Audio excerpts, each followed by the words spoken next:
Good morning बच्चों। आज हम नेशनल इनकम पढ़ेंगे और जो कि बहुत ही इम्पोर्टेंट चैप्टर है। आपके एग्ज़ाम में इससे कम 12 नंबर का क्वेश्चंस आते हैं।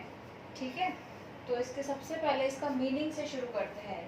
जो मीनिंग होता है राष्ट्रीय आय का, क्या होता है? राष्ट्रीय आय एक वर्ष की अवधि के दौरान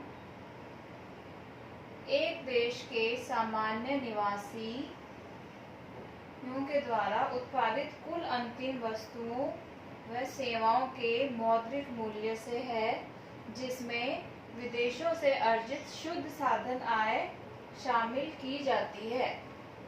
इंग्लिश में, national income is the sum total of factor incomes generated by normal residents of a country in which NFIA is included in an accounting year।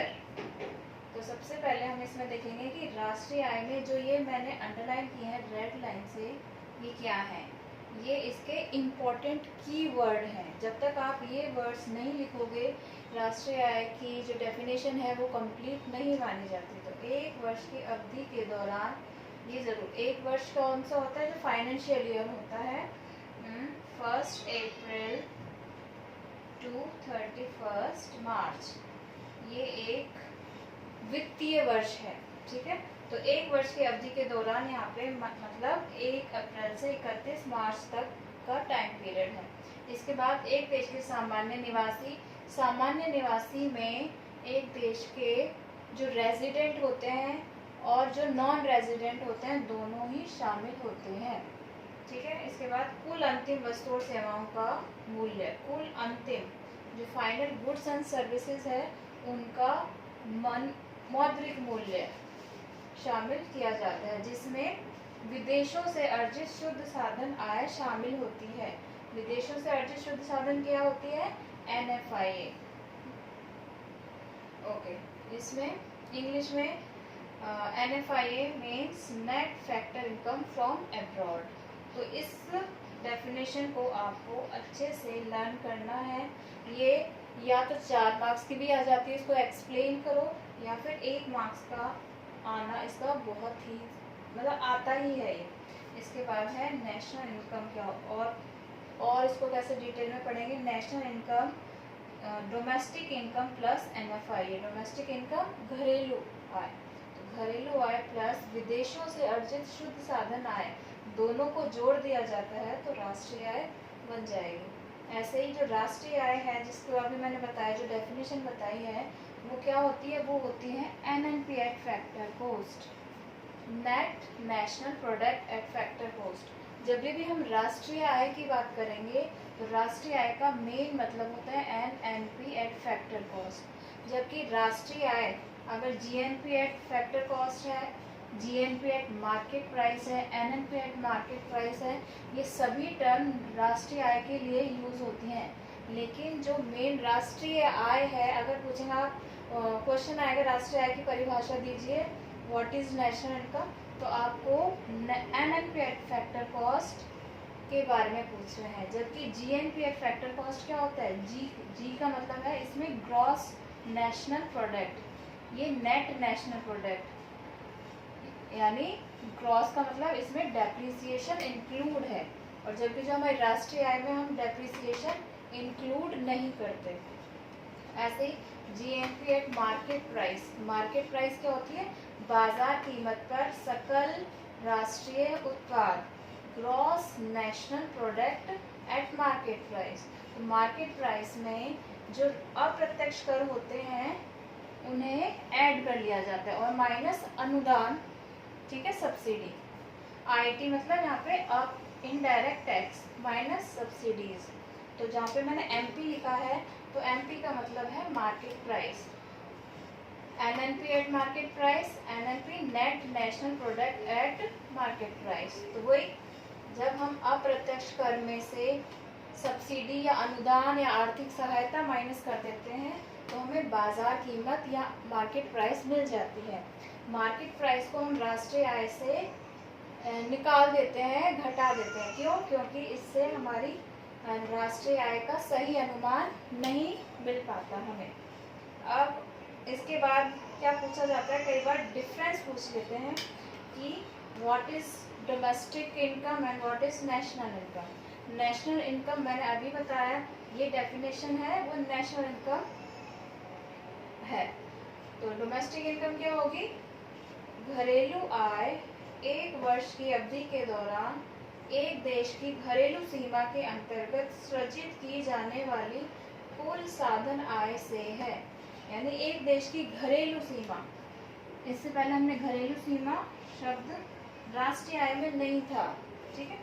तो घरेलू सीमा क्या होती है, एक देश की भौगोलिक सीमा या फिर ज्योग्राफिकल एरिया जो है उसके अंदर वस्तुओं का, व्यक्तियों का या पूंजी का निर्बाध या बिना रोक टोक के जो प्रभाव होता है, या एक स्थान से दूसरे स्थान पे वो बिना रोक टोक के जा सकते हैं, उसे कहते हैं घरेलू सीमा, ठीक है, के अंतर्गत सृजित की जाने वाली कुल साधन आय से है। इसके बाद राष्ट्रीय आय का मीनिंग मैंने अभी बता दिया।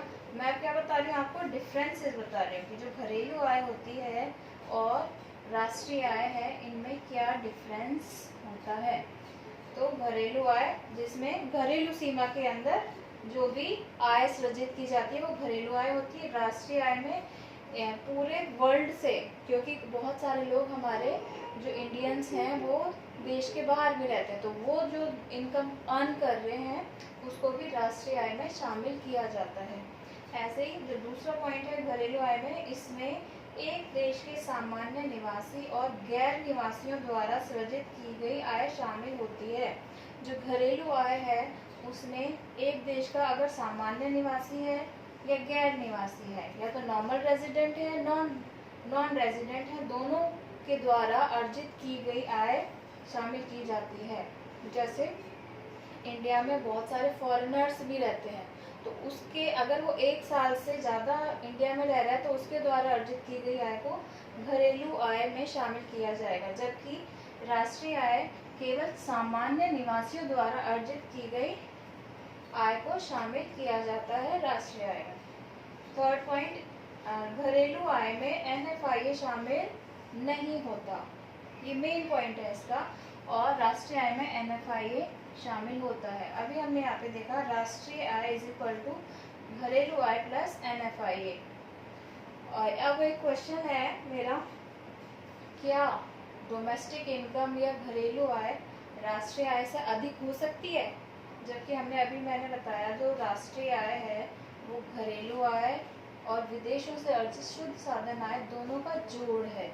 क्या घरेलू आय, क्या ये वाला टर्म राष्ट्रीय आय से ज़्यादा हो सकती है या इक्वल हो सकती है? तो बिल्कुल हो सकती है। कब होगी? जब NFIA हमारा 0 हो। अगर NFIA 0 होगा तो national income is equal to domestic income, जो राष्ट्रीय आय है वो घरेलू आय के बराबर होगी। अगर मान लो हमारा जो NFI है वो माइनस में है, नेगेटिव है, ऋणात्मक है, तो हमारी जो घरेलू आय है वो ज़्यादा होगी किससे? राष्ट्रीय आय से, ठीक है। माइनस में कब होते हैं? जब हमारे एक्सपोर्ट्स कम होते हैं, exports is less than import. अगर हमारे इम्पोर्ट ज़्यादा है, आयात ज़्यादा है, निर्यात कम है, तो हमारा NFIA माइनस में आएगा, नेगेटिव आएगा, ऋणात्मक आएगा, और इससे हमारा जो डोमेस्टिक इनकम है, घरेलू आय है, वो राष्ट्रीय आय से ज़्यादा हो जाती है, ठीक है।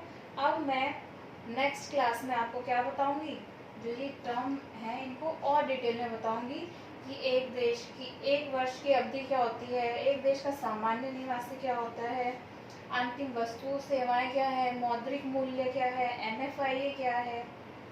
इसके बाद घरेलू आय में जो शामिल की जाती हैं, और सामान्य निवासी कौन होते हैं, गैर निवासी कौन होते हैं।